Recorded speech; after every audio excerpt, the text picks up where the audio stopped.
우리가 이게 경매에 입찰하면서 의심물을 한 번씩 해봐야 될 물건들이 좀 있어요. 그래서 여러 가지 사례가 있는데 오늘은 대입변제에 대한 설명을 간단하게 해드리겠습니다.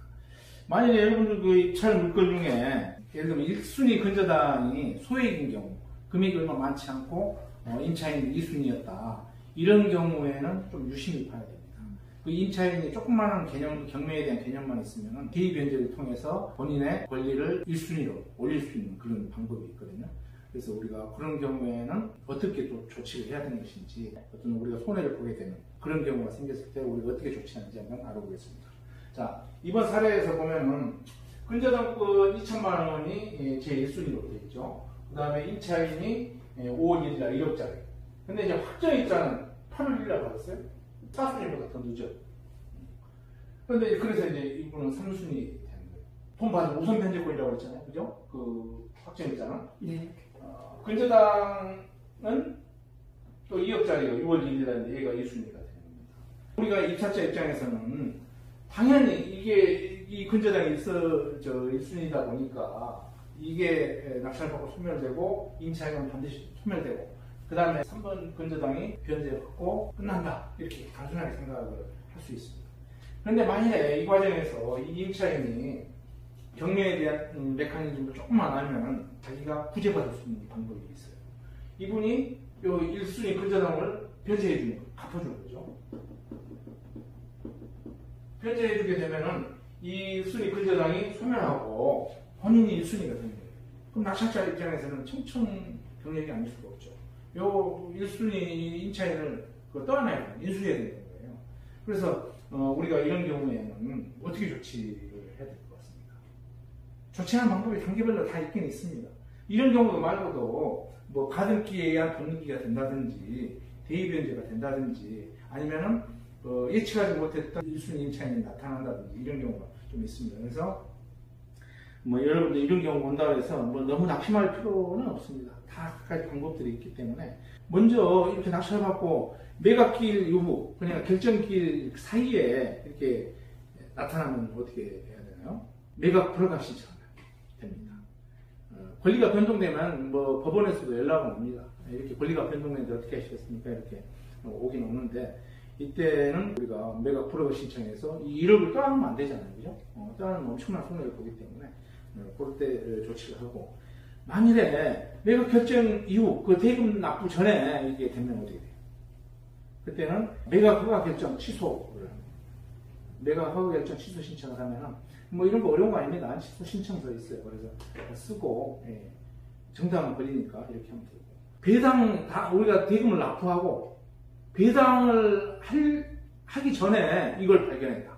이런 경우인데 뭐 가등기가 있었는데 본등기 해가지고 왔다든지 이런 경우 임차인이 뭐 대입변제한 경우도 되겠죠. 그죠? 그런 경우는 어떻게 해야 돼요? 이때는 매매 계약 해제 및 대금 반환 신청을 하시면 됩니다. 여기까지는 괜찮아요. 여기까지는 아무 문제가 없는데 배당을 다 받아갔어. 배당 받아갔는데 그때서야 이런 게 나타났다 이거예요.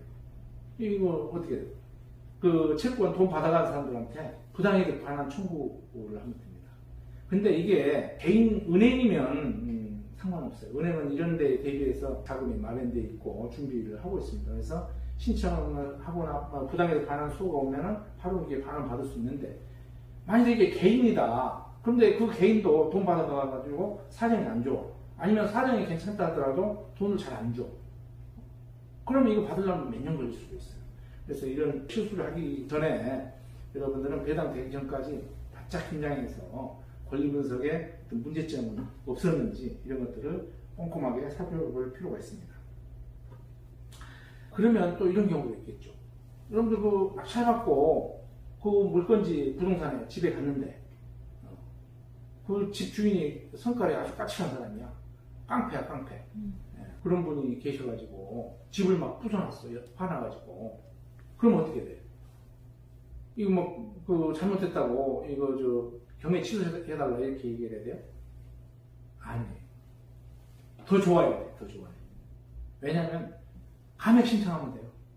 물건이 부서졌으니까 감액해달라. 그럼 감정평가를 다시 해가지고 그 금액을 더 낮춰받을 수 있는 거예요. 그래서 여러분들 꼭 입찰할 때 좋은 물건을 입찰하는 게 그런 이유예요.